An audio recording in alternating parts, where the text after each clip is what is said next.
বাড়ি কই তোর? নির্বাচনের প্রচারের লাগে আইছিলাম। তোর বাড়ি কই গেছি? বাড়ি তো নতুন বাজার। তুই আমার ঘরের ভিতরে এনে চুরি পারছকে? না, বাড়িতে কোনো মানুষ নাই, চিন্তা করলাম ভোট চাই বানাইতেছি কাকা। কি? ভোট চাইতেছি কাকা। নির্বাচনের লেগে আইছো? নির্বাচনের লেগে কাকা। আচ্ছা করে কো, না চুরির মতো? না কাকা, নির্বাচনের লেগে তো।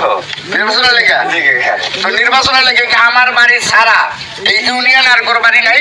না কাকা, সব বাড়িতে যাইতেছি। সব বাড়িতে যাইতেছস? জি কাকা, এই যে পোস্টার। তুই 2 দিন ধরে জানি খেয়াল করতেছি, গত পরশুদিন তুই সন্ধ্যায় একবার আইছস, এরপরে যে সকালে একবার আইছস, কালকে রাইতে একবার আইছস, আজকেও দুপুর আইছস। তখন আবার কি ঘটনা? হ্যাঁ, আচ্ছা করে কো। আই তোর বাড়ি কি? এই তুই হাতে করে কো, কে লেগে আছো? না কাকা, নির্বাচনের লেগে। একটা